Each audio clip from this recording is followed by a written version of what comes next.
Okay, so I'm going to start by drawing scatter plots of these two data sets. Hopefully remember how to do that. I think it's maybe 2.2, the notes for 2.2 that have all the instructions if you've forgotten how to create a scatter plot. So I went ahead and I have my scatter plot for set number 1. And it looks about like this. There's a point right here, about a point right here, couple down here. There's a point over here. Whoops, that looks like 2 points. I meant just 1 point.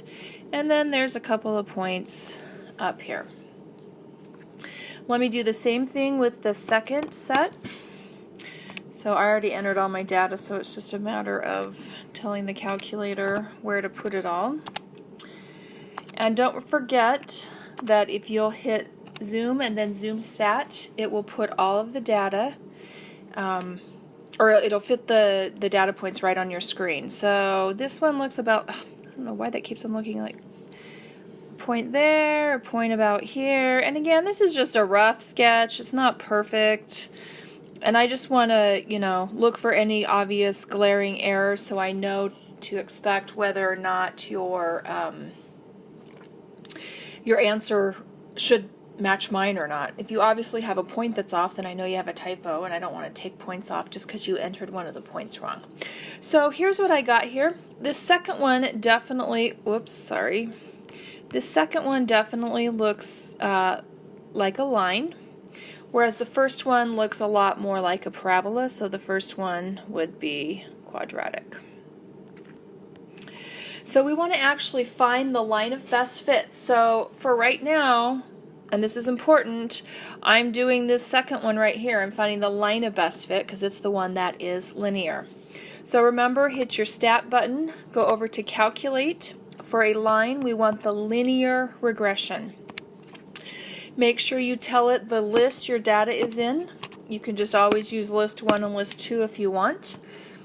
I'm going to store my regression equation so I can graph it very easily. I'm going to store it under y sub 1. And then out will pop the equation. So I'm going to write it down here. Oh, whoops. Let's go back to normal writing here. So I get y equals, now remember I said 2 decimal places. So to 2 decimal places, the slope is negative 4.23. Rounded to 2 decimal places. The y-intercept is negative 2.36. And again, those are rounded to 2 decimal places. I now want to go ahead and try and put the line on top of this. And this isn't going to be perfect, but it looks about like this right here. So that's approximately what the regression equation looks like. Again, it's not perfect, but there we have it. Okay, now we want to do the quadratic function that fits that quadratic graph the best. So I'm going to go back to stats, go over to calculate. This time I want to do the quadreg, the quadratic regression, not linear regression because it's quadratic. Again, I have all my data stored, so I'm going to tell it which list to use. You can do list 1 and list 2. I'm going to also store the regression equation. Again, I'm going to use y sub 1.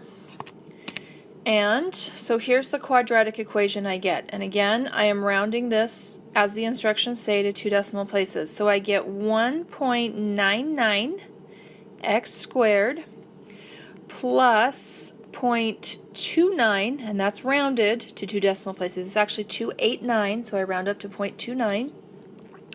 And then the constant term to 2 decimal places is 2.50. So there's my quadratic equation. I'm now going to graph it. Oh, dang it. Hold on. Got to change my scatter plot to use the right points. Okay, let's try this again.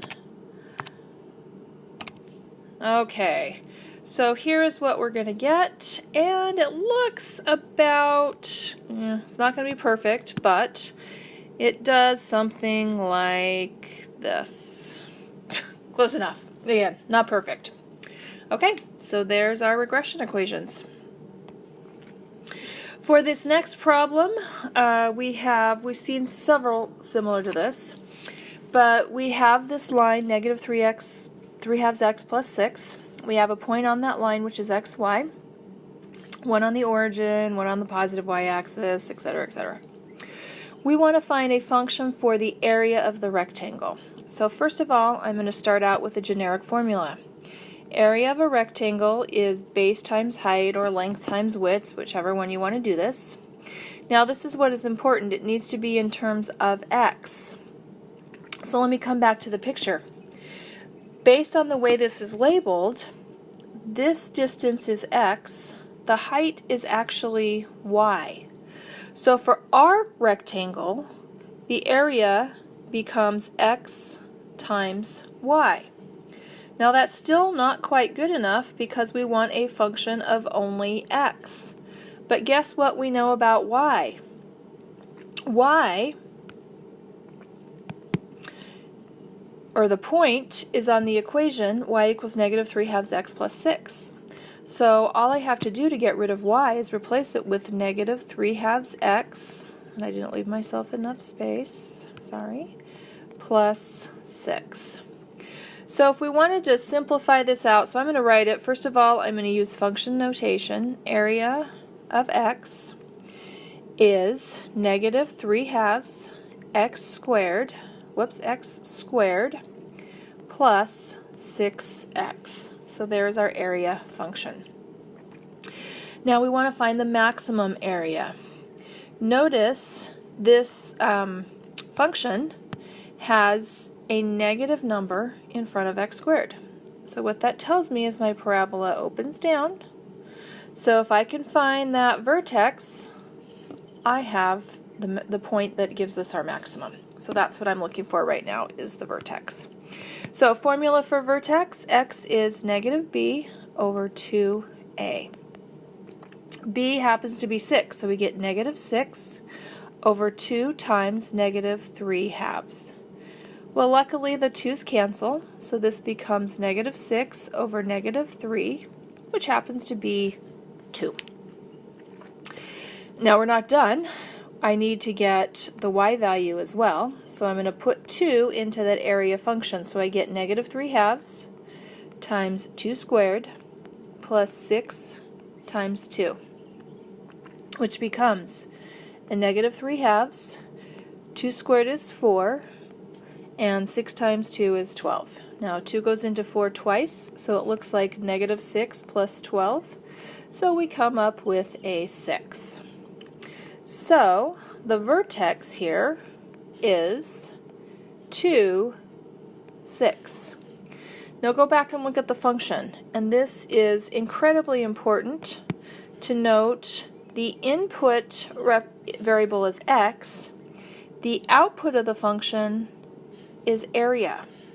So the question asks us, find the maximum area.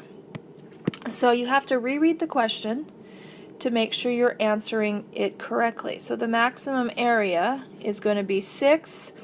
I don't know what the units are, so I'm just going to put 6 square units, whatever the units have to be. That's our maximum area.